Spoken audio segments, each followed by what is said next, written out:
Olá a todas, todos e todes. Aqui é Lara, monitora de esportes do SESC 24 de maio.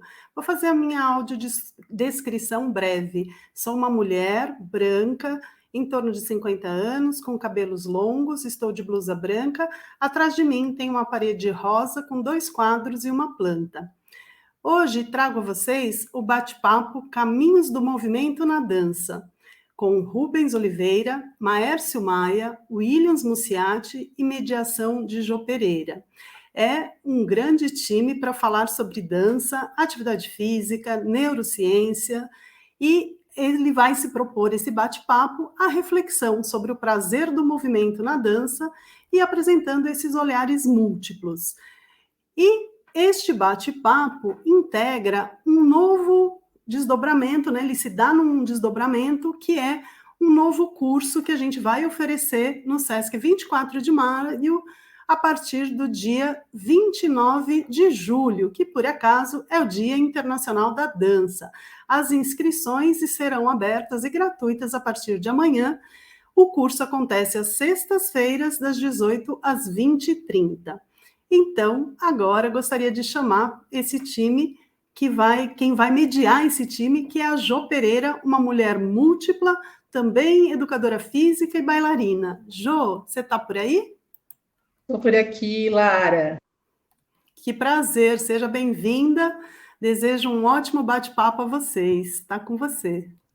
Grande prazer, mais uma vez, estar nessa casa, porque já considero o SESC 24 de maio uma extensão da minha casa, né, com tantas parcerias que a gente vem fazendo ao longo dos anos, e com esse assunto que é tão caro para mim, que é a dança e tudo que perpassa aí pela dança, pesquisa, pesquisadores, pesquisas acadêmicas, pesquisas empíricas, criadores, educadores físicos hoje, que eu venho nomeando como educador da cultura corporal de movimento.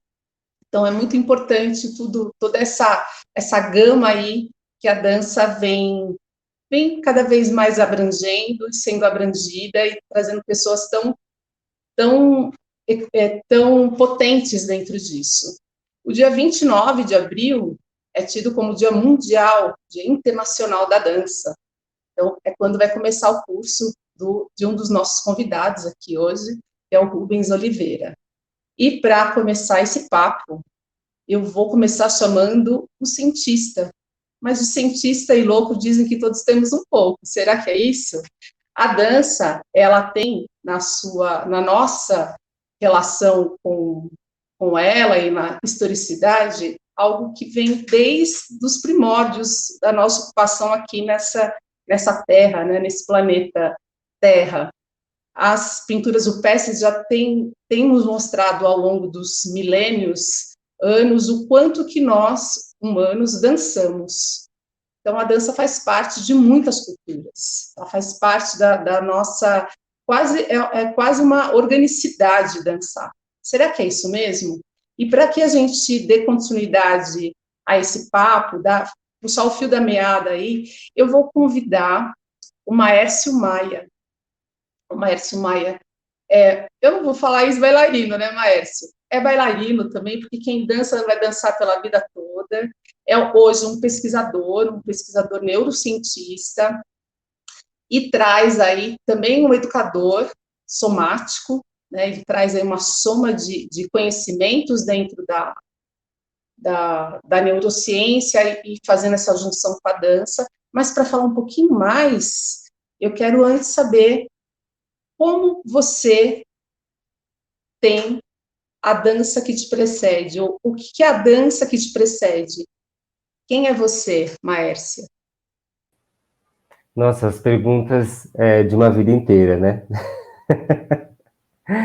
Bom, primeiro, minha audiodescrição breve. Eu sou um homem branco, cis, de cabelos curtos, encaracolados e barba.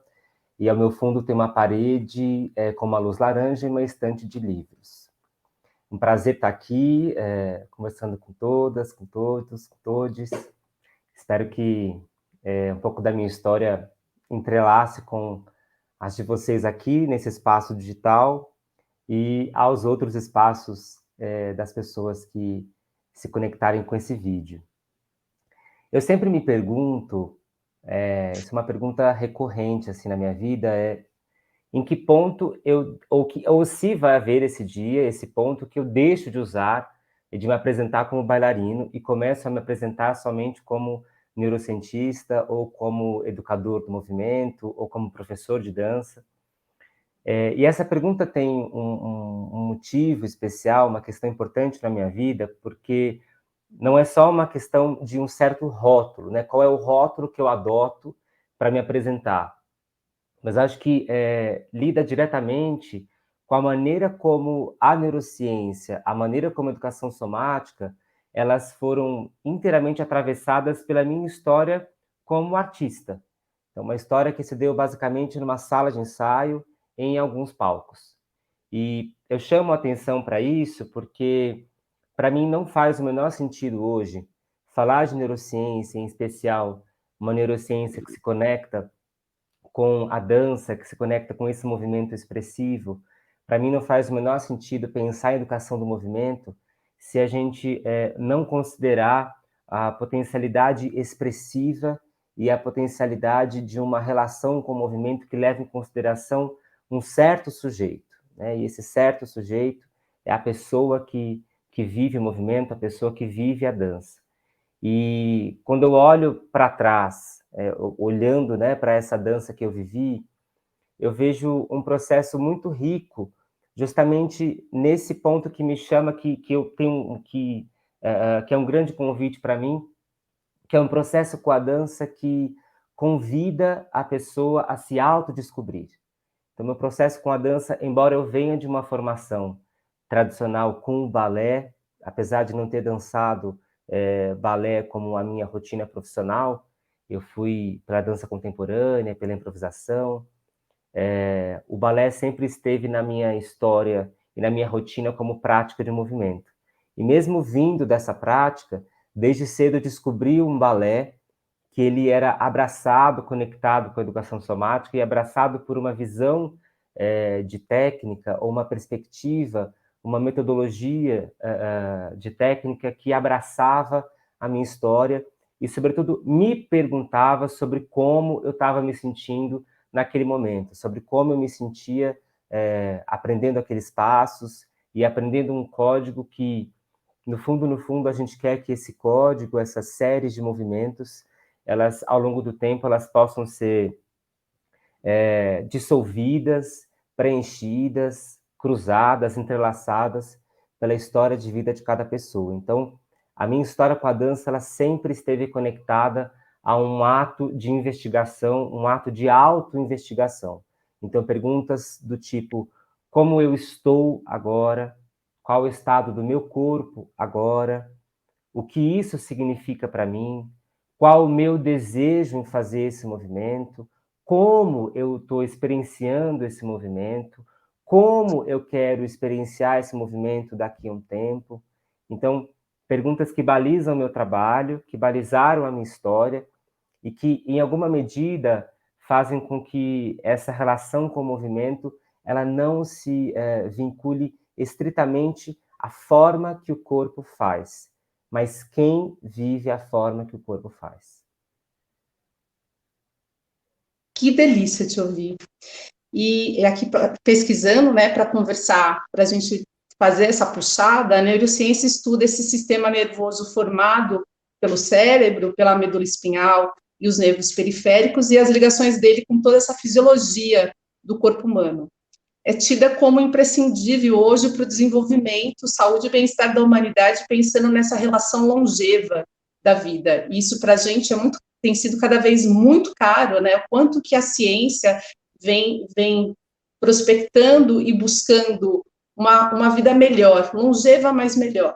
E quando você traz na sua pesquisa e na sua prática essa relação do corpos que dançam, ou a dança em seus diversos códigos, esse imagético, essa anatomia emocional, é uma relação de assuntos que estão vistos. Você falou um pouquinho, bem em síntese, aí dentro dessa resposta, mas eu queria que você desse só mais uma pontinha do que você vem fazendo. Eu te pergunto em relação O que é essa anatomia emocional que você vem discutindo através da neurociência na dança? A anatomia emocional é um conceito de um pesquisador já falecido chamado Stanley Keleman. E o Stanley Keleman, ele propõe um trabalho que é base daquilo que a gente entende hoje como psicologia formativa. E o Stanley tem uma história muito peculiar, porque ele, em um momento da vida, ele se associa a uma neurologista chamada Nina Bull, e a Nina, ela pesquisava as relações entre as formas e as posturas que o corpo adota em relação às experiências emocionais que aquele corpo vivia. Então, de que maneira o corpo responde a certos estados emocionais e de que maneira existem formas que não são sempre as mesmas, mas que, em alguma medida, elas se ajustam num espectro de expressão. E aí o que acontece? O Kahneman, ele olha para o corpo a partir de uma definição muito importante, muito bonita, que é a seguinte: o Kahneman diz que o corpo é um processo no tempo. E o que será que isso quer dizer? O que será que isso pode dizer? Entender um corpo não como somente um sistema biológico bem ordenado, um sistema que existem segmentos que se relacionam de uma forma específica, ou existe um processo de autorregulação bem definido, porque tudo isso existe. Tudo isso são temas que, em alguma medida, não são tão novos assim para a nossa época. Agora, entender o corpo como um processo no tempo abre espaço para uma perspectiva de relação com o próprio corpo, com os movimentos que esse corpo expressa e para a maneira como as emoções atravessam esse corpo, a considerar uma linha histórica que não é só uma linha evolutiva, mas é uma linha histórica abraçada, atravessada por aquilo que eu, enquanto indivíduo, vivo, mas a forma como eu sou impactado, atravessado pela minha família, pelas relações em sociedade, pela cultura do meu território. Então, olhar para esse corpo como um processo no tempo é muito mais do que observar a maneira como o corpo ele se ajusta fisiologicamente, mecanicamente à passagem da vida, mas é olhar para algo essencial para a neurociência e para a neurociência do aprendizado, que a gente vai chegar já já nesse ponto, que são as relações estabelecidas entre as pessoas em uma prática de movimento. Eu sempre falo que uma prática de aprendizagem, uma prática de ensino e de aprendizagem, que ela não estabelece um acordo mútuo, uma relação entre diferentes elementos, entre diferentes pessoas, entre diferentes corpos e, por isso, processos no tempo, é uma relação que ela está ali fadada a uma superficialidade do que se entende como ensino e do que se entende por aprendizagem. Então, eu parto disso, dessa definição da anatomia emocional, na verdade, a definição do corpo da anatomia emocional do Stanley Keleman, para falar sobre um ponto muito importante para a neurociência do movimento, que é o seguinte: como é que as nossas experiências de movimento elas se relacionam com o nosso sistema nervoso, não só no sentido de como o sistema controla o corpo, mas, na verdade, uma outra perspectiva, como o sistema nervoso modula o corpo e é, ao mesmo tempo, modulado pelo corpo. Então, uma relação em mão dupla, né? Uma relação de mão dupla, e é uma relação que está o tempo inteiro sendo impactada e sendo transformada em tempo real. Então, acho que a ideia de que o cérebro ou o encéfalo comanda o corpo ainda é muito compartilhada, e não é bem assim. Não é o sistema nervoso que controla o corpo, mas, na verdade, o sistema nervoso modula o corpo ao mesmo tempo que o corpo modula o sistema nervoso. É uma relação de troca mútua. Na verdade, essa divisão é muito mais uma divisão didática ou uma divisão de exploração científica do que uma divisão que, na verdade, ocorra na vida real. Agora, Quais são as perspectivas que isso abre para a gente, linkando com a anatomia emocional? Abre algumas perspectivas que são abertas, elas ditam a respeito de um movimento ou uma expressividade do corpo que não só leva em consideração aquilo que o corpo pensa ou aquilo que o indivíduo pensa, mas aquilo que o indivíduo elabora sobre a sua existência, aquilo que o indivíduo percebe sobre si mesmo, aquilo que o indivíduo elabora em torno dos sentimentos. Então, o que a gente está chamando de sentimento aqui? Existem algumas perspectivas sobre essas definições, mas a gente está chamando de sentimento o seguinte: uma possível leitura das nossas emoções. E as nossas emoções, por sua vez, são os estados, alguns estados fisiológicos que ocorrem em resposta a um determinado comportamento ou a uma determinada experiência que o indivíduo passa. Por que isso é importante? Porque a gente vai olhar para a presença desses sentimentos como a base da nossa consciência, a base do nosso eu.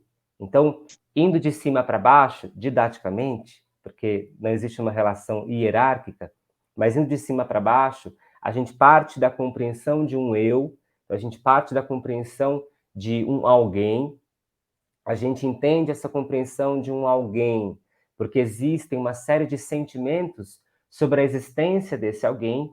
Esses sentimentos, na verdade, são possíveis leituras de estados do corpo desse alguém e estados de um corpo que, na verdade, é um processo no tempo. Então, eu fiz alguns cruzamentos entre o Stanley Kellerman, entre a compreensão de uma compreensão de consciência da neurociência, para amarrar no seguinte, amarrar num ponto muito importante. Se eu estou falando de um processo de aprendizagem que leva em consideração a relação, e se eu estou falando de um processo que é balizado pela relação e atravessa o corpo, que é um processo no tempo, eu preciso considerar ainda a maneira com que os sentimentos são vividos nesse processo. Então, a maneira como a nossa existência emocional, a nossa existência sentimental é atravessada e conduz o nosso próprio processo com a dança. Então, acho que cada vez mais é necessário que a gente lide com essas várias possibilidades de dançar como um meio, um possível meio, ou aquilo que eu falo, uma desculpa para se conhecer. É uma desculpa para a gente descobrir quem somos nós, ou, na verdade, quem sou eu, e a partir daí, quem somos nós, levando sempre em consideração esses pontos que eu trouxe até aqui, para que a gente se distancie de um código de dança e a gente se aproxime de pessoas que dançam. O Kahneman tem uma pergunta muito interessante, que é a seguinte, ele diz: como o corpo se torna alguém? Não existe uma única resposta para isso, mas é importante que a gente lembre. No processo com a dança, como esse corpo se torna alguém? Ou Vou pedir para como você as formas segurar. viram dança, né?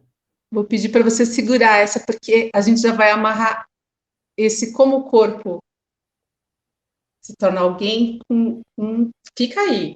Já esquenta, já vai esquentar isso. Eu vou aproveitar esse gancho que o Márcio trouxe, né? Essa aula, da vontade de ficar te ouvindo até amanhã. Mas vou pegar essa parte do que você trouxe aí e vou chamar o William Munciati. Williams Munciati. Williams Munciati é educador físico, educador da unidade SESC Osasco, também bailarino, também professor de dança, também um pesquisador mais que empírico, né? E eu quero que você nos diga um pouquinho mais sobre esse Williams e como que a dança te atravessou aí na sua vida, qual é a sua trajetória com a dança e como você leva isso hoje para a sua atuação dentro do trabalho que você tem feito nas unidades do SESC.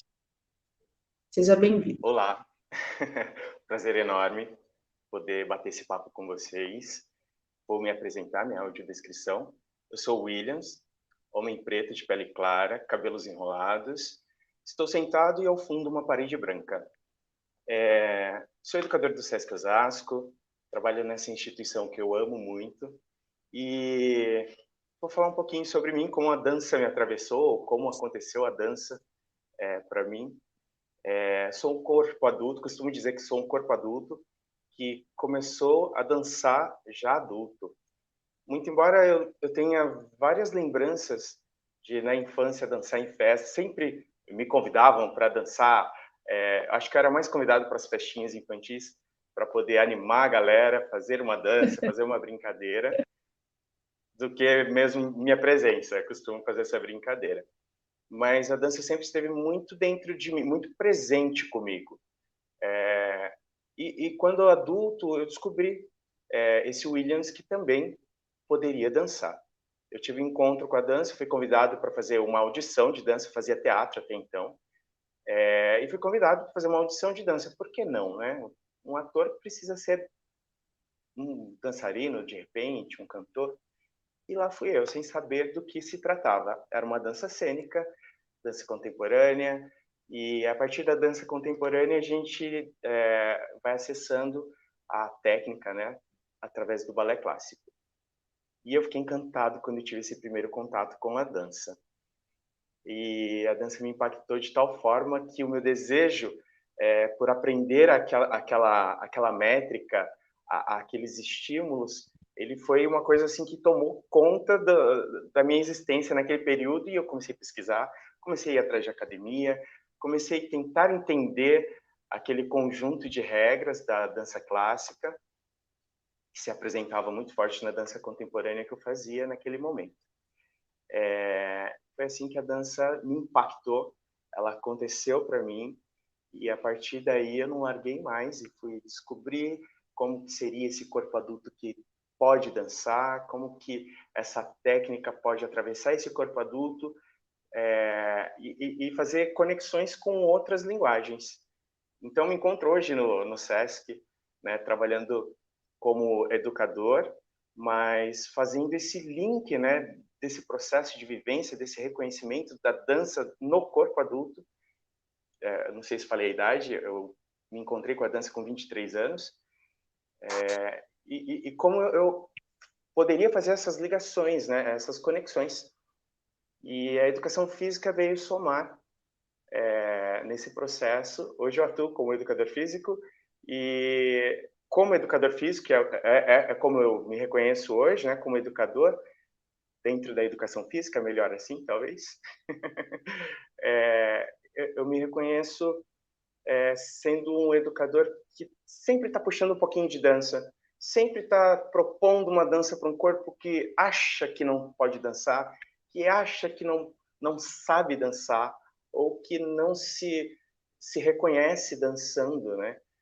E penso muito que esse é meu papel hoje, né? Eu me reconheço como esse educador que tem essa potencialidade de trazer a dança como um processo educativo, como uma investigação, como um movimento que surgiu de uma ação mecânica por conta da atividade física que vai se desenrolar no processo de saúde, mas que também traz esse questionamento de por que não se tornar um gesto que significa outra coisa, que vai significando outra coisa, e vai trazendo essas metáforas,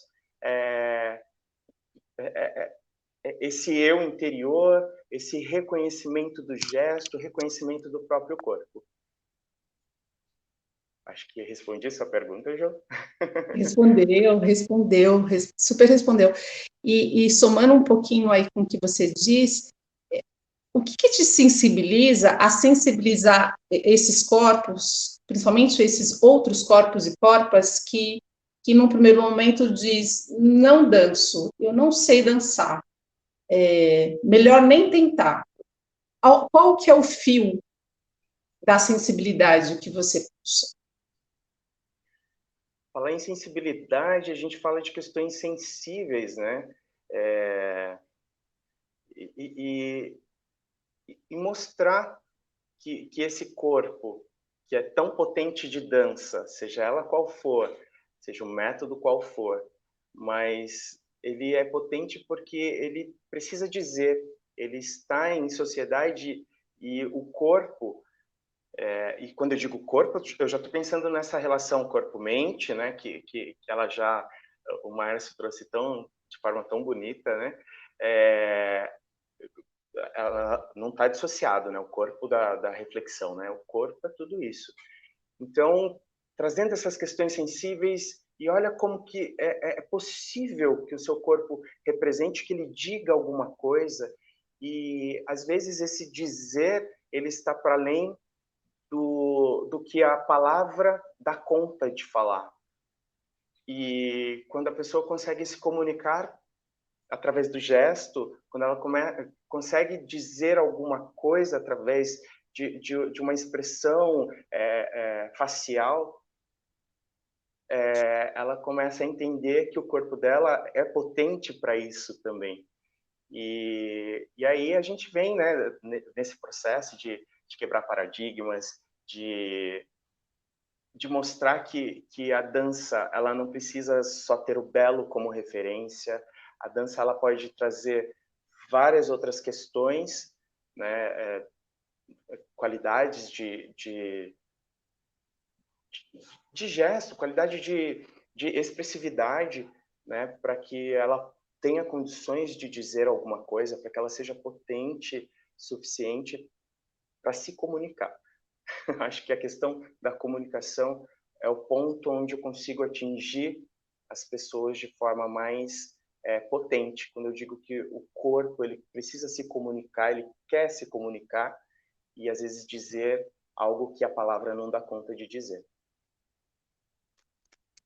Delícia, me identifico muito com o que você está trazendo, o quanto que, sem palavra alguma, a gente se coloca, se põe presente, né? Se põe em fala, se põe em comunicação, se põe corporificado, se põe com todos os códigos que a gente tem, até códigos que às vezes a gente nem quer falar sobre eles, mas que eles são tão visíveis nessa corporalidade, nessas formas e não formas que a dança propõe.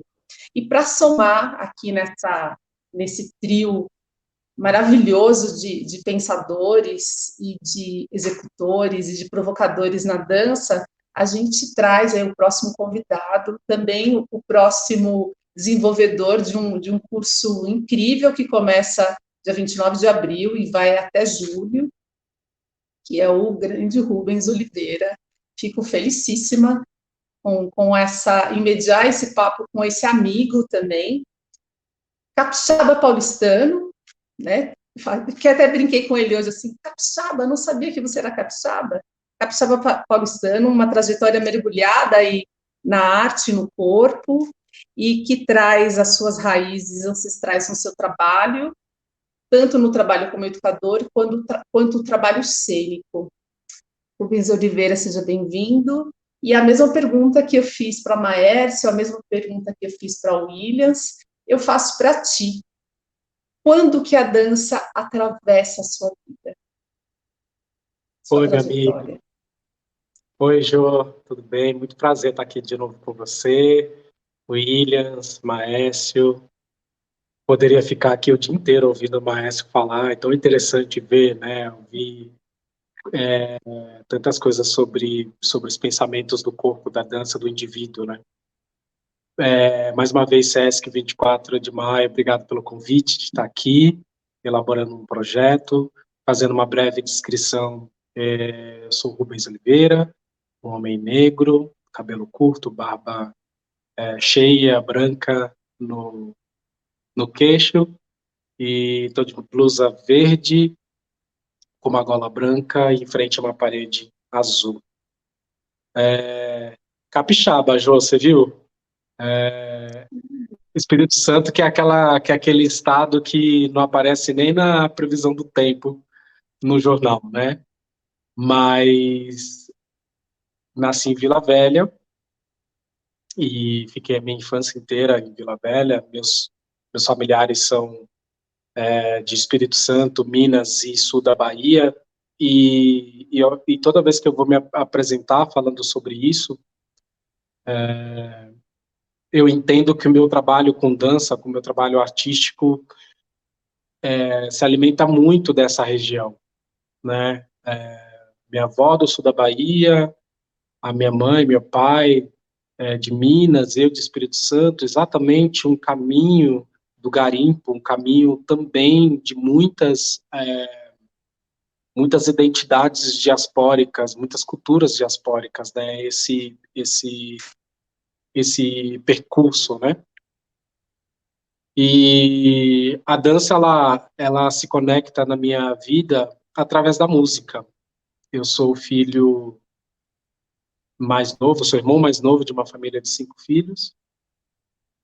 Meu pai multi-instrumentista, um líder religioso, a minha mãe saxofonista de paixão, e meu pai com o desejo de oferecer e de dar para meus irmãos um instrumento que pudesse acompanhar ali a vida daquelas crianças. Eu falo isso romantizando, porque na verdade ele queria não ter que pagar cachê para músico, então ele já forma os filhos e, e já tem os filhos ali fazendo o trabalho artístico. Mas a gente sabe que a música ela tem um elemento muito importante na nossa vida, né? A vibração musical, a relação com o instrumento, a relação com as notas, ela preenche, né? Quando a criança está chorando, a gente balança, a gente vibra, a gente bate, né, bate nas costas para dar aquele acalanto, a gente canta. Então a música, ela de fato, ela é um elemento agregador social e nesse sentido, para mim, muito ancestral. E quando chega a minha vez, eu não ganhei nenhum instrumento. Minha família já estava numa situação muito diferente financeiramente, meus pais já se separando. E eu tive uma infância muito próxima à música, mas era um próximo assistindo, né? Eu sempre conto esse relato de ter os meus irmãos ali tocando e o caçula numa família periférica. O caçula nunca pode pegar em nenhum instrumento, porque aquele é o único instrumento. Se o caçula, que não sabe pegar aquele instrumento, quebra, dificilmente aquela irmã mais velha vai ter tão rapidamente um instrumento. Então, a minha maneira de sobreviver aquilo com tanta curiosidade que eu tinha, né? Uma criança muito curiosa, tinha muita curiosidade de saber como é que aquelas pessoas, meus irmãos, faziam aquilo, né? Como é que sai som de um instrumento? Como é que você sopra e sai umas notas tão incríveis de um saxofone? Como é que você, 3 dedinhos num violão, você consegue trazer um equilíbrio emocional, um equilíbrio sensorial, espiritual para quem está perto de você? Então a minha questão sempre foi essa. E eu entendi na minha observação quase que diária, 24 horas ali daquelas artes acontecendo ao meu redor, não só os meus irmãos, os meus pais, os meus primos, os meus tios, todo mundo músico, e eu descobri que eles fazem isso com o corpo. É o corpo que é o principal elemento do fazer música. Então, aos meus 11 anos, eu começo a exercer a linguagem onde o corpo era ali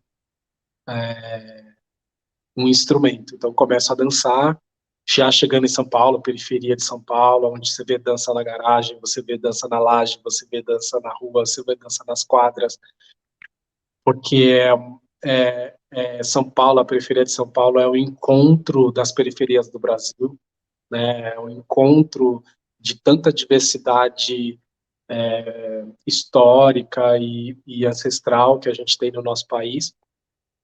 Então eu encontro ali dezenas de adolescentes como eu tentando descobrir linguagens, tentando descobrir falas, como falar para o mundo de hoje, como falar, qual é a minha língua, né? E essa língua vem pelo corpo, vem pelo futebol, vem pela dança, vem pela música, vem pelo rap, vem pelo, enfim. Então eu começo a dançar ali. Só que tem um dado muito interessante, difícil e interessante para mim, que a minha família, né, eu tive um percurso de mudanças de casa, de cidade, muitas vezes na minha vida. Então, você imagina uma criança que chega numa nova cidade, se inscreve numa escola. Para uma criança, aquele amigo de uma semana já vira amigo da vida, né? Conheceu uma semana, mas já é amigo da vida. E eu rapidamente saio daquela região, saio daquele lugar, vou para outra cidade. Por que eu estou falando isso? Porque, para mim, eu tive que aprender, dentro da minha dança, a usar com muita profundidade aqueles momentos que eu vivenciava com aquelas pessoas que estavam ao meu redor. Porque aquela marca sempre ficaria em mim. A marca de alguém, quando alguém passa por nós, o rastro fica em nós. Então eu comecei a capturar esses momentos do presente, do corpo presente, e entender a diversidade de expressão. Tanto Williams como o maestro falam um pouco da relação da expressão. E hoje eu entendo a minha dança, entendo a minha linguagem, entendo o meu processo de trabalho muito conectado às identidades de expressão. Para mim, a única coisa que tem, que é comum entre nós que estamos aqui, as pessoas que estão assistindo, é a expressão. Todos nós temos. São diferentes, mas expressão todos nós temos. E esse lugar da expressão é um alimento muito importante para a minha busca do trabalho. Eu dou aula há anos, eu venho de uma formação muito profunda, e muito técnica e potente, que é com o Ivaldo Bertazzo. Eu fiquei 8 anos trabalhando com o Ivaldo Bertazzo. Considero que todo esse pensamento que eu disse para vocês até agora, quando eu chego no Ivaldo, ele faz o papel da partitura para esse movimento que eu estava já, desde o começo da minha vida, elaborando enquanto existência. Ele foi um professor que deu partitura para isso. E pós Ivaldo Bertazzo, pós meus 8 anos de carreira como bailarino, vamos dizer, de alto rendimento, né? 8 a 10 horas de ensaio por dia, espetáculos de quarta a domingo, viajando o Brasil e o mundo. Depois desses 8, quase 10 anos de trabalho com ele, eu decido ganhar o mundo em relação à pesquisa. Então, hoje, a minha pesquisa, ela permeia nesse lugar do garimpo humano, né? Quais os garimpos que a gente tem diariamente? Quais as conquistas? Como que os nossos corpos, os nossos pensamentos se propõem a entender sobre o estado de presença, né, o meu momento presente, quais as marcas que eu carrego na minha trajetória, quais os encontros que essas trajetórias me ensinaram, de que forma que esses encontros me ensinaram, e uma projeção imediata do futuro, né, o futuro do movimento, né. Então, o meu estado de presença propõe um novo caminho, que é nos próximos segundos um movimento. Bom, acho que a gente vai falar mais um pouco, quis dar essa introdução aí. Dá vontade de ficar ouvindo mais, e com essa vontade a gente não pode deixar passar. Quando eu conheci o teu trabalho com o Gumbo, para mim foi muito, muito impactante, pessoalmente falando e profissionalmente falando, e que traz muito presente, muito, muito presente, as nossas raízes de negritude. Eu acabei aqui não me autodescrevendo, mas eu sou uma mulher negra de pele clara, e que para nós, do povo negro, a ancestralidade nas nossas danças é presente, mesmo que você não dance, mesmo como a gente diz no popular, tem os 2 pés esquerdos ou os 2 pés direitos, né?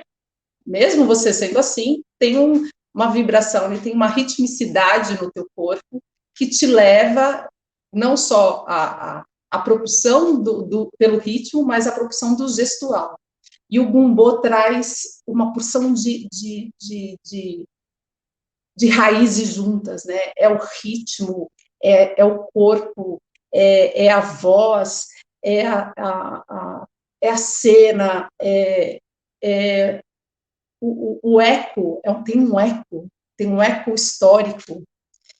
Vou fazer essa pergunta para ti, depois eu vou já jogar, espalhar para os nossos convidados parceiros aqui, Williams e Maércio. Como esse eco da dança, como a gente traz da gente, de criadores, né, criadores intérpretes, educadores, como a gente faz vibrar para além dos nossos corpos, como a gente faz vibrar para além da nossa educação somática, como a gente faz vibrar para além das pesquisas acadêmicas, como a gente faz vibrar para uma sociedade hoje que cada vez menos se movimenta, pensando na sociedade, na juventude mesmo, infâncias e juventude, adolescências, que quando tem se movimentado são nos aplicativos, né? Mas no conjunto, no dia a dia, no que a gente chama de na verve da dança, quase não se dança mais, né? É uma década de menos dançantes, de menos brincantes do corpo. São décadas até que, para a gente que é pesquisador, tanto de teoria e prática de movimento, é algo para ser pensado, como a gente vai continuar polinizando. Então, eu mando essa para ti e já espalhando para Williams e Maércio. Como a gente vai continuar reverberando e polinizando essas sementes do movimento, desse movimento em ritmicidade, em construções gestuais, ancestralidades, em quereres, em expressões. Nossa, você me pega aí num momento de uma reflexão muito profunda em relação a isso, né? Não se dança mais. Eu acho que eu sempre faço esse diálogo com a música, porque o artista da música, ele tem uma responsabilidade quanto artista social? Tem. Mas o instrumento que ele toca tem um papel. Esse papel é trazer vibração para o nosso corpo. A gente tem a tecnologia que ajuda isso, né? Quando um instrumentista liga o seu instrumento na caixa, se essa caixa ela é muito grande, ela automaticamente vai chegar uma vibração até você. O bailarino, enquanto artista social, ele também tem uma grande responsabilidade de brincar, vou usar a palavra do brincar com os sentidos. Esses sentidos, eles são conectados, para mim, à essência da relação da troca humana. Quais as coisas que a gente rapidamente se conecta quando a gente vê o outro? O gesto. Eu tive a oportunidade de viajar para alguns países e imediatamente eu conseguia acessar e ver quem era brasileiro em esses outros países. A verossemelhança de um gesto cotidiano, ela é pautada por uma sensação, né, uma abertura de sentido. Quando você me traz o pensamento de não se dança mais, eu levo exatamente, e você está falando com uma pessoa que ama palco. Não pelo ego de estar no palco, e sim pela possibilidade mágica que a gente tem de criar história. E quando eu falo palco, eu estou falando de praça, estou falando de rua, estou falando da situação do eu me apresentar a você. E quando eu me proponho a apresentar para você, eu, Rubens, falando do Gambu, falando dos meus outros trabalhos, a premissa inicial para mim, o que eu não posso deixar de pensar, é que existe um diálogo. Esse diálogo, ele parte de um mesmo lugar, que é a expressão. Eu que estou aqui há quase 25 anos estudando dança, não tenho mais expressão do que você, que começou a dançar ou não dança. O que eu tenho é um estudo cotidiano que me possibilita a criar ferramentas de comunicação que sejam mais fluidas que sejam mais rápidas, que sejam mais diretas, mas a minha relação com quem não dança, e eu amo dar aula para quem acha que não dança, não é nem quem não dança, quem acha que não dança, amo, porque surge ali a possibilidade da gente dialogar horizontalmente. A gente consegue dialogar e eu poder ouvir a tua história através do teu gesto, eu poder me conectar com o teu gesto e a gente fazer esse Lego, fazer o Lego de expressões que trazem um passado muito potente, porque todo mundo tem, um presente, um estado de presença muito potente, porque estamos todos juntos, e um resultado disso, um caldo, uma sopa que sai disso, que vira, que a gente que está perto disso, todo mundo já vivenciou uma experiência de ser atravessado por arte, sabe do que eu estou falando. Todo mundo já foi, seja um filme, seja uma música, seja uma comida, seja uma roupa que veste, tudo isso é arte, né?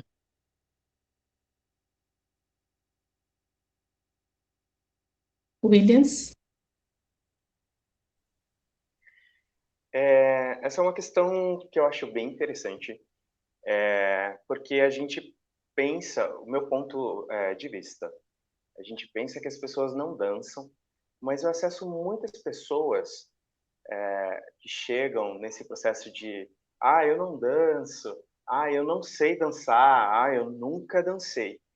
E geralmente essa pessoa é aquela pessoa que, quando fecha a porta do quarto, ela experimenta alguma coisa que ela viu em algum lugar, na televisão, na internet, agora nos aplicativos, né?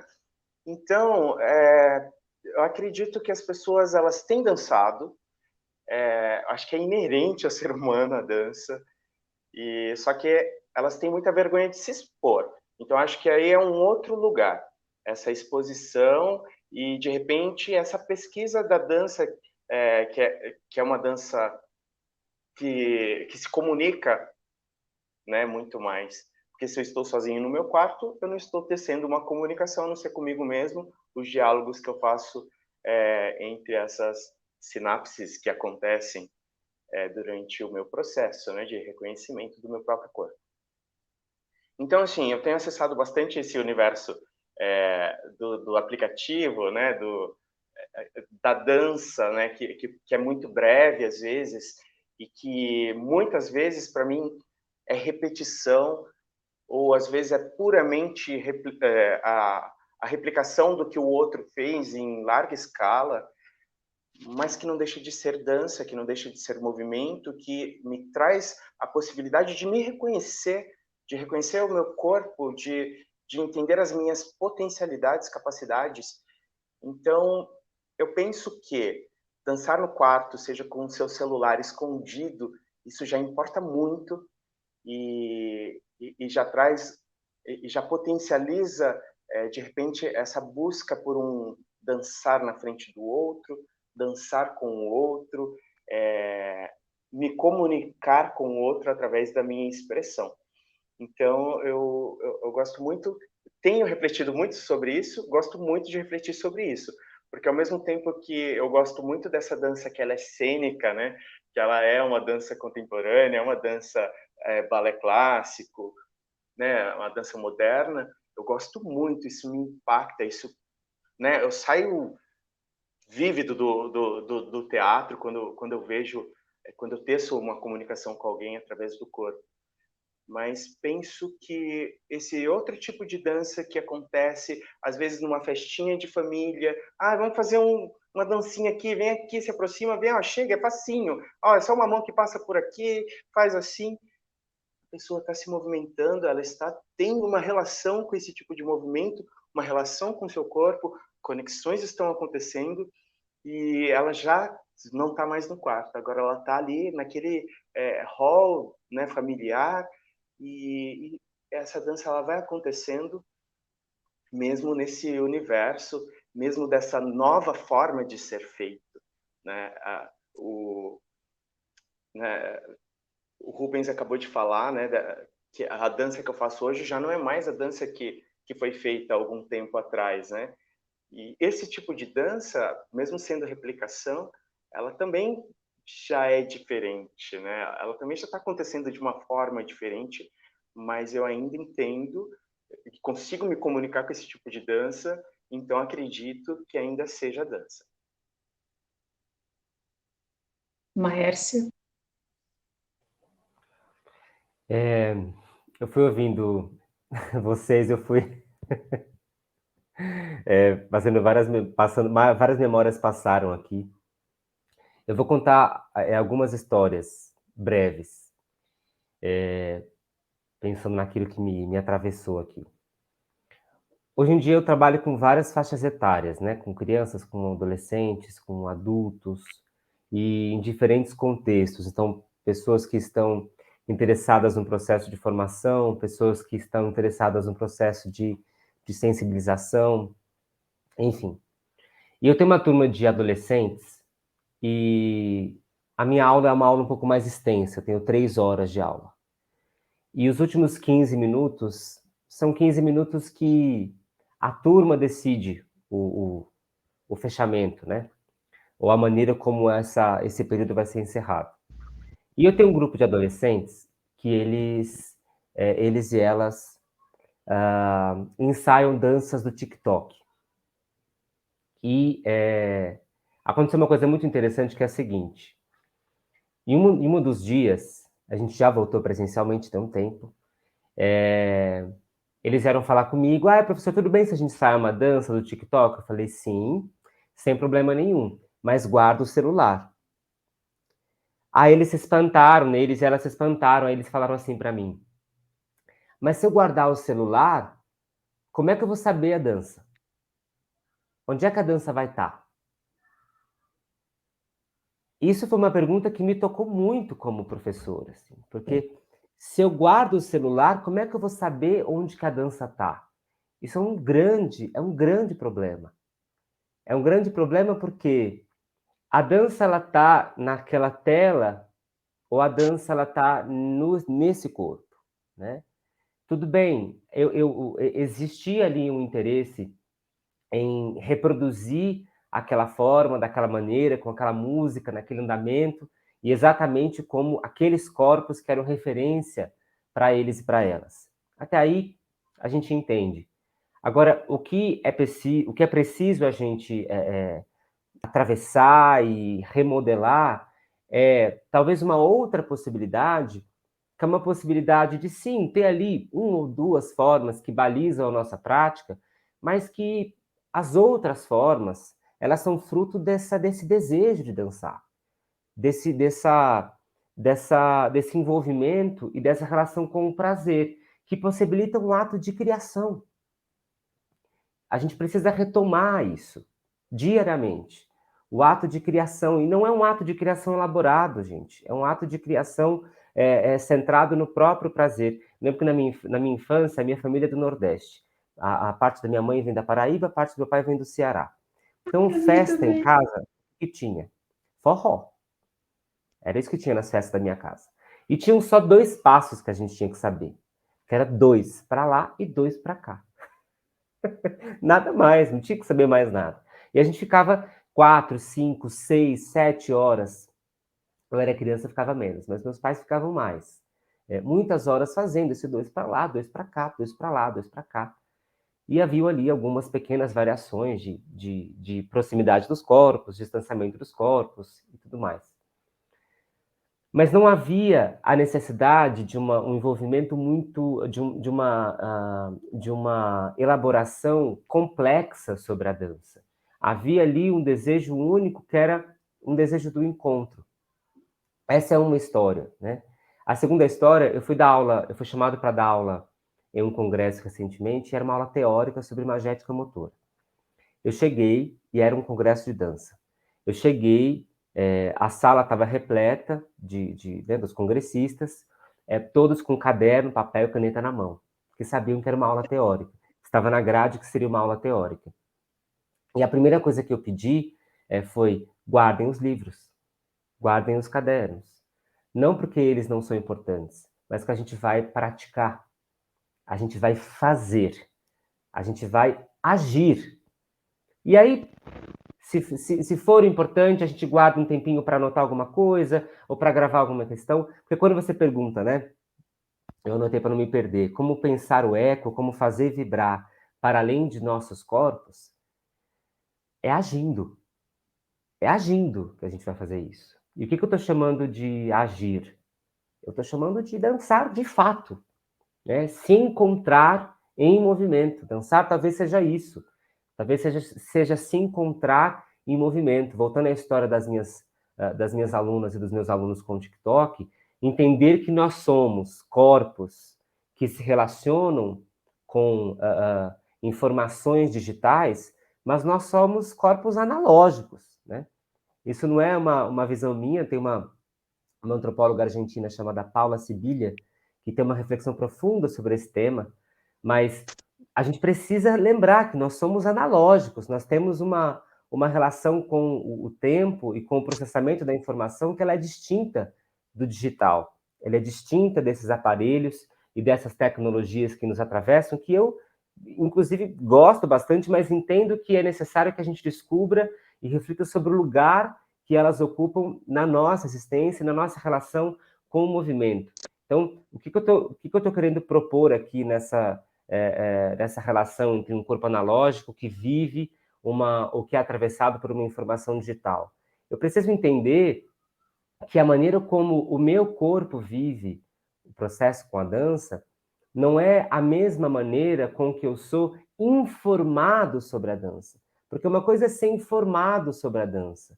Uma coisa é observar uma dança na tela ou observar até mesmo o corpo do outro, o corpo da outra pessoa. O que a gente está interessado aqui é como eu estabeleço uma relação com o meu corpo. É um encontro consigo mesmo, consigo mesma. Por isso é o agir. Então, é por isso é se colocar em movimento. Então, se colocar em expressividade, se colocar em relação, estabelecer uma maneira de não só criar dança, mas de se expressar agindo em movimento. E não elaborando sobre um certo entendimento conceitual do que é dança, ou uma imagem de dança que é uma imagem que muitas vezes não se relaciona com o meu corpo. E eu acho que isso seja algo fundamental para a gente trazer nas nossas práticas, porque qualquer dança, qualquer estímulo que a gente dê em aula, é necessário que esse estímulo seja vivido por aquele corpo, por aquele processo no tempo.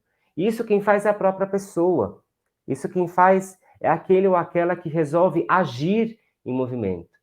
Eu acho que são alguns pontos para tentar responder essa pergunta, porque acho que quando eu penso em vibrar, né, quando eu penso em pulsar, quando eu penso em estabelecer essas relações, me vem muito as alterações dos nossos próprios estados. Sabe aquela dança da festa? A dança do ritual, ou a dança da comemoração? Aquilo que faz o seu corpo ter respostas não racionais, mas respostas das próprias emoções mesmo, ou de imagens que às vezes surgem, ou de estados que você é levado, que você não sabe muito bem explicar, mas você sabe que está ali. Acho que essa é uma dança que me interessa. É uma dança que impacta os nossos estados, não uma dança que está delimitada em certas linhas e formas. Vocês fizeram conexões que eu super corroboro com todos os pensamentos que vocês apontaram. E tem um ponto que eu acho bem interessante também, se vocês puderem falar um pouco sobre, que eu tenho cada vez mais percebido, tanto na minha prática como educadora, como na minha prática como artista, na minha prática como fazedora de dança e também receptora de dança, né, dos colegas que a gente vai participando dos processos, o quanto, ao mesmo tempo que, no meu ponto de vista, de alguma maneira, a gente talvez, vou pegar até a fala do Williams, esteja dançando mais individualizado, mas também está se arriscando mais os corpos que antes eram ditos corpos que não eram para dança.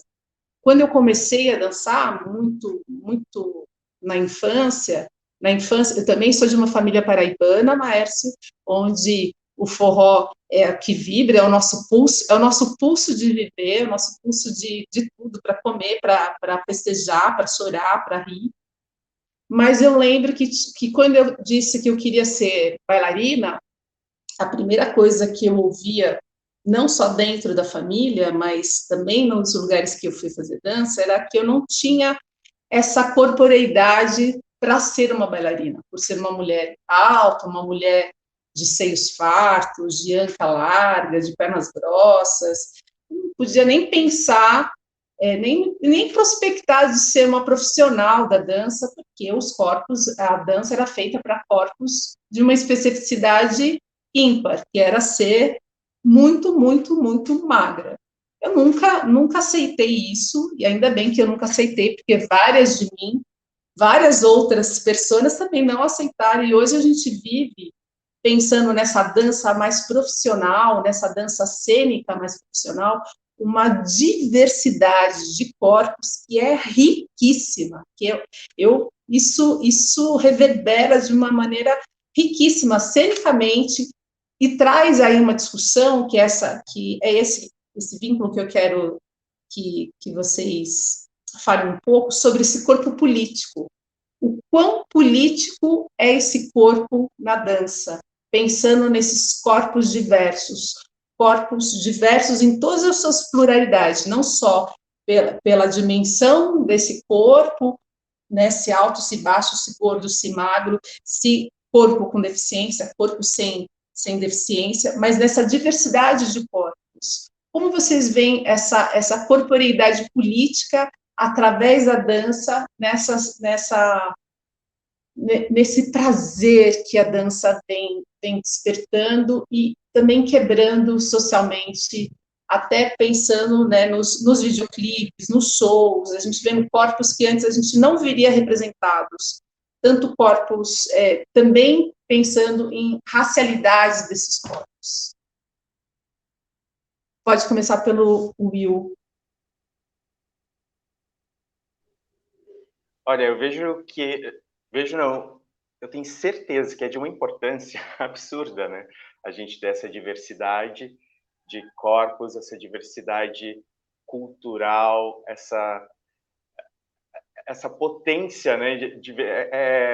Geralmente, as pessoas me questionam muito por eu ter feito muito balé clássico, né? Pesquisado bastante sobre essa questão do corpo gordo, se pode ou não pode dançar balé clássico. E durante a minha experiência, eu vivi com uma aluna que ela era incrível, e ela ainda é gordinha, porque é o corpo que ela tem, gordinha não gorda, e só que de uma expressividade, aí eu torno, né? O ponto de onde eu parto, ele já vê essa potencialidade em cena, ele já vê essa diversidade de corpos dizendo coisas que estão para além da técnica. Às vezes a técnica está te mostrando algo, mas a presença, aquela pessoa na cena, ela está te dizendo muito mais que aquilo. Então, eu já parto desse princípio. Quando as pessoas me questionam o contrário, né, eu fico surpreso, porque eu ainda percebo que a gente ainda tem na nossa cultura essas questões muito enraizadas, né? As pessoas sempre querem ver o corpo padrão em cena. E eu acho que fazendo um link com isso que você estava falando, que nós estávamos falando sobre as danças de internet, né, de aplicativos, acho que potencializa muito, as pessoas experienciam muito mais do que o que a gente pode prever ou presumir, né? E eu parto que a experiência desses corpos experimentando movimentos que comunicam e se comunicam consigo mesmas ou com outras pessoas, isso é de extrema importância. Então, para mim, quando você me pergunta, Jo, sobre essa diversidade, eu acho importantíssimo. Eu já faço a leitura quando eu vejo um videoclipe, quando eu vejo alguém dançando, a partir do que ela está me apresentando como totalidade. Eu não consigo olhar alguém que dança sem entender o corpo, o que ela representa quanto pessoa, quanto gestos, quanto repertório de movimento que ela traz presente na cena, como o que está por trás daquele movimento que ela está mostrando para mim. A gente vê um repertório, acho que talvez essa seja a palavra, uma ancestralidade de extrema importância, né? E como impacta, né? Como que a gente fica vibrando de ver, né? E como a gente se transporta para aquele lugar. Então, acho isso interessantíssimo. Quando eu vejo uma pessoa que começou a dançar mais velha, assim como eu me sinto representado, eu me sinto lá junto, eu vejo, eu sei de cada dificuldade que aquele corpo deve ter passado, sabe? Parece que está falando do meu corpo. E eu penso que isso seja para todas as pessoas, horas. Como uma pessoa preta no palco não representa toda uma questão, toda uma ancestralidade, todo um momento hoje que aquele corpo preto vive.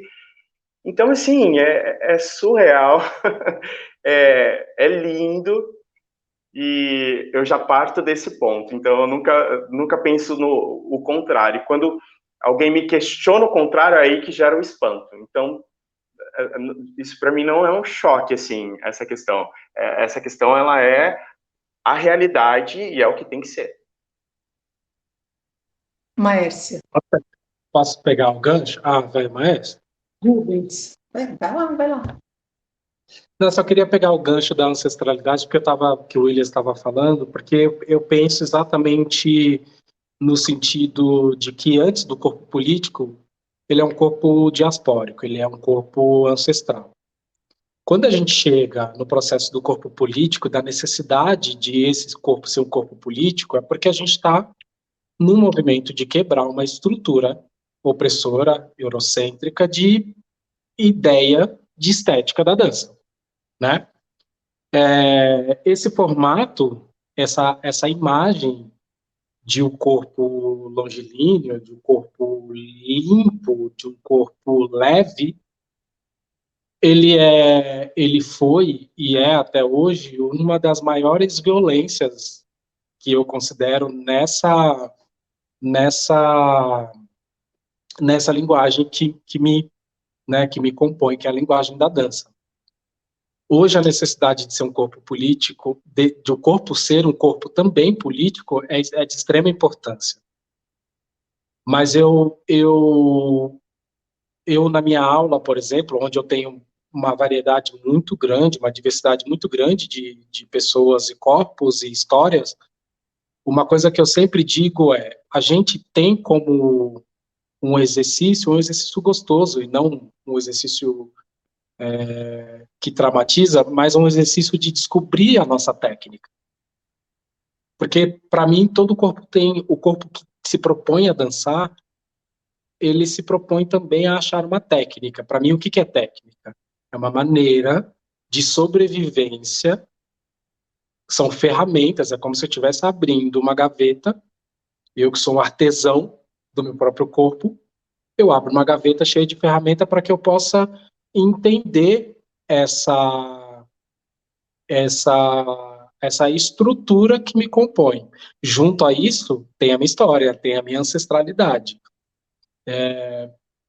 Eu sinto que a gente está passando por um momento muito importante quando a gente fala de corpo político, porque esses novos corpos que não são tão novos assim, eles sempre existiam, né? Sempre existiram, sempre estiveram aqui, mas a possibilidade deles estarem em destaque, né? A gente olha para o celular, a gente vê corpos diferentes do que a gente via antigamente, e a gente vê discursos e discussões em cima disso. Eu acho que a gente tem aí um momento muito importante para a gente construir para que isso não seja facilmente destruído pela opressão, pelo pensamento do homem branco, pelo pensamento da arte branca eurocêntrica, que esse corpo ele não tem técnica. O que é técnica, né? Qual é o sentido da técnica, se não a própria manutenção da minha existência?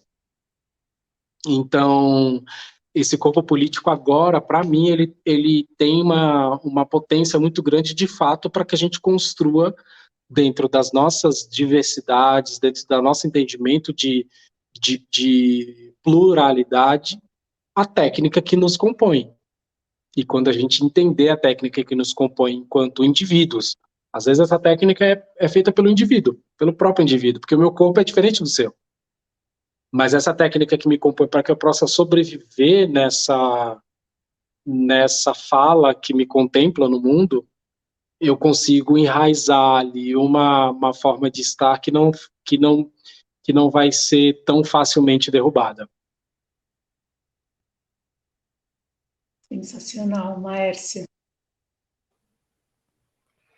Enquanto o Rubens e o Will falava, eu lembrei de um trechinho do livro do Kahneman, né, o Anatomia Emocional. Vou até pegar ele para pegar a página, estava marcadinho. E o Kahneman, ele, em determinado momento da reflexão sobre anatomia emocional, ele fala sobre as agressões à forma. E o primeiro passo para a gente poder modular essas agressões e resistir a essas agressões é entender quais são as agressões, quais foram e quais continuam sendo as agressões aos corpos, às corpas. Quais são essas agressões? E a partir daí a gente estabelecer uma outra relação com elas, né? Não só sozinho, sozinha, mas em comunidade. Acho que isso é um primeiro passo. Atrás da minha câmera, eu tenho um monitor. E nesse monitor tem algumas passagens de um livro que eu gosto muito, que fica mudando assim as páginas. E aí, quando os meninos estavam falando, entrou uma página de um livro chamado The Hidden You, O Eu Escondido, de uma mulher chamada Mabel Todd. E nessa página que entrou, está escrito o seguinte, é o capítulo 13 do livro. Está escrito assim, o título do capítulo é Como Nós Nos Tornamos Quem Nós Somos. E aí ela propõe 2 caminhos para responder essa pergunta. Ela propõe o caminho da hereditariedade e ela propõe o caminho do ambiente. Só que aí a gente pode entender essa hereditariedade como a história, né? Mas qual a história das agressões sobre o meu corpo? Né? E a gente pode entender o ambiente também como qual é a sociedade e as relações sociais que estabelecem uma certa agressão no meu corpo no agora. Então, eu acho que são 2 formas de responder a pergunta do como nós nos tornamos quem nós somos, que, ao meu ver, lidam diretamente com esse corpo político, porque se a gente não considerar essa memória, que é uma memória social, é uma memória política, é uma memória impressa nos corpos em forma de agressões, a gente fica um pouco sem raiz para modificar esse status. Esse é um ponto importante. Esse é um ponto importante porque talvez seja a base para a gente conseguir dissolver as responsabilidades.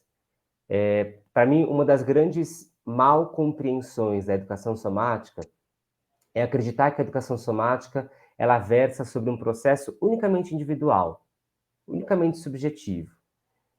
E não é. Não é. Na verdade, o que a educação somática preconiza é um processo estabelecido em primeira pessoa que abre possibilidades de relações. E a partir dessas relações, dessa vida comunitária, você, inclusive, partilhar os desejos e os objetivos daquela experiência. Porque eu acho que quando a gente pensa, né, por exemplo, na autorização Quem me dá autorização para dançar? Né? Ou a agressão, uma agressão explícita, que é a seguinte agressão: existe um certo corpo para a dança. Isso é uma agressão, a gente precisa identificar essa agressão.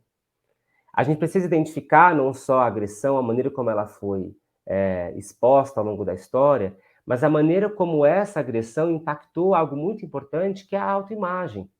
Como eu me percebo após ter sofrido essa agressão, né?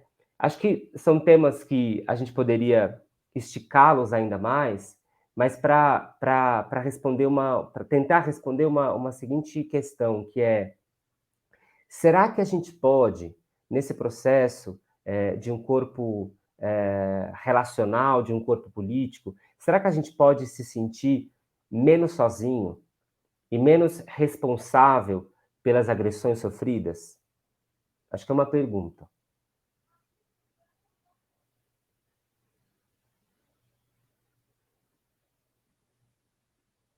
Uma pergunta que fica reverberando, né?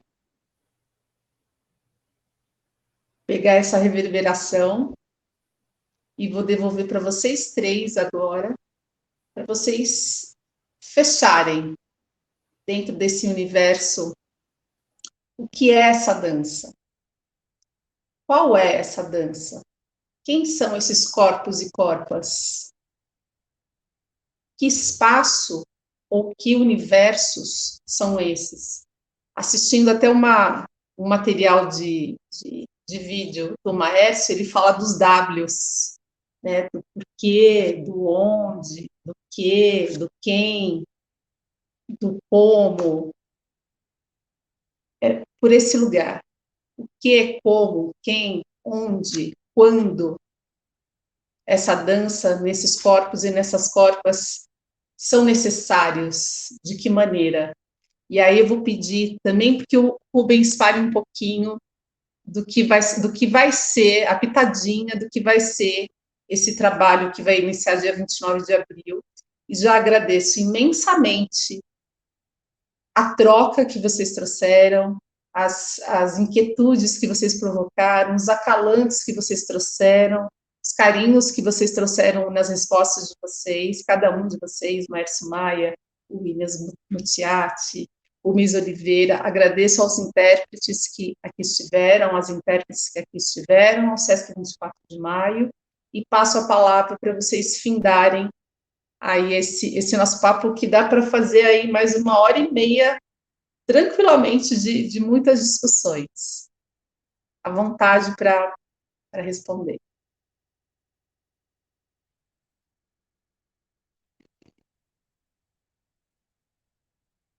Ó, vou começar. Ah, tá bem. Ótimo. Vou começar assim, vou começar dizendo que eu não tenho resposta. Mas vamos lá. Acho que essa é a pergunta de vida, né? Mais uma pergunta de vida. E mesmo sem ter a resposta para essa pergunta de vida, eu acho que essa dança que a gente está interessado e que a gente refletiu ao longo dessa 1h20, 1h19, é uma dança que dita sobre a própria vida. Podemos começar por aí. Então, é uma dança que dita sobre a minha vida. E aí a gente começa a abrir a caixinha da vida. E cada pessoa abre a caixinha da própria vida e começa a elencar as importâncias. Começa a elencar os desejos, os objetivos, começa a poder enxergar, não sozinho, não sozinha, as agressões sofridas. Começa a poder enxergar de que maneira, quais são os porquês de estar inserido, de estar inserida num processo com a dança, e quais são as possíveis maneiras de viver esse processo. Talvez seja um caminho interessante, relacionar dança com a vida, mas não qualquer vida. Relacionar dança com a minha vida. A gente tem uma das reflexões da neurociência, não atualmente, mas há algumas décadas, estabelecer uma compreensão geral sobre o que é inteligência. E a gente não tem essa resposta. Você tem algumas teorias, várias perspectivas, muitas críticas entrelaçadas, enfim, um bombardeamento de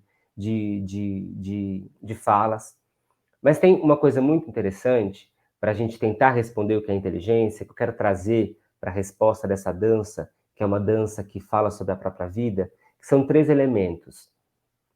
Quando a gente olha para a inteligência e quando a gente olha para esse processo com a dança, a gente precisa considerar um mundo interno, uma ambiência interna, a gente precisa considerar uma experiência vivida, agida, dançada, e a gente precisa considerar o mundo externo. Então, o mundo interno, a experiência e o mundo externo.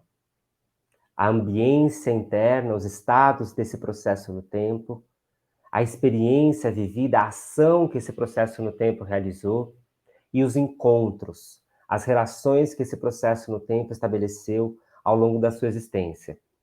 Acho que por aí a gente tem um caminho muito interessante para responder essa pergunta.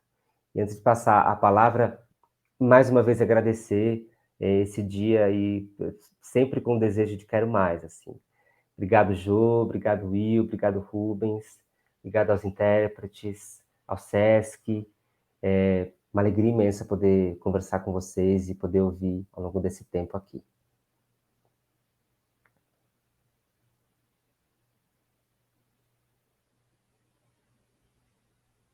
Pode ser o Will, daí o Rubens a Fest já fala depois. Dançar é mover, né? É mover, se mover, mover a história, mover seu corpo, mover seus sonhos, movimentar o que for possível e tecer diálogos, né? Conversar através desse mover. E tudo isso vai enriquecendo, vai criando novas histórias, vai criando novos processos, novas reflexões, e a gente vai criando novo, mesmo com o olhar no passado. Então, mover. É isso. Quero agradecer muito, foi muito legal esse bate-papo. É muito importante aprender com pessoas com histórias tão gostosas e experiências tão ricas, né, que vai nos alimentando.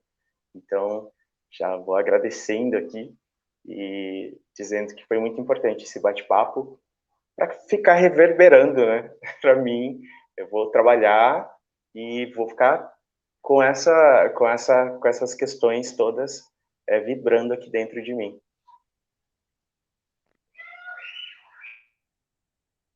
Definitivamente eu não tenho resposta nenhuma para essa pergunta, porque eu até faria uma provocação para todo mundo esquecer tudo que a gente falou, tudo que eu falei. Não vou colocar os meus amigos na mesma. Esquecer tudo que eu falei, porque no momento Pode me colocar, Rubens, também. Pode.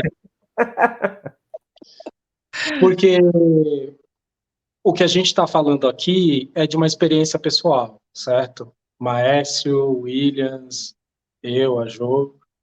A gente está falando de uma experiência pessoal. A experiência pessoal, ela nos ajuda a entender quem nós somos. Mas no momento que eu, Rubens, como professor, chego na sala de aula, tudo isso vai abaixo. Porque é o momento que eu encontro com alguém. Então, quando eu encontro com alguém, é o momento que nasce uma dança. Então, eu não saberia dizer que dança é, eu não saberia dizer que tamanho essa dança tem, que movimento ela tem, sem antes chegar num espaço onde eu possa ter a oportunidade do encontro. Então, pensando no encontro, essa reunião aqui parte de um convite do Sesc também de me convidar para fazer esse processo de imersão em dança aberta para o público em geral, para quem gosta de dança, para quem gosta de contar história, para quem gosta de se movimentar. Esse projeto começa dia 29, Dia Internacional da Dança, dia 29 de abril, e vai até julho, com uma apresentação, um espetáculo performático no final. Convido todos, todas e todos que estão aqui assistindo para que vivencie o encontro em movimento.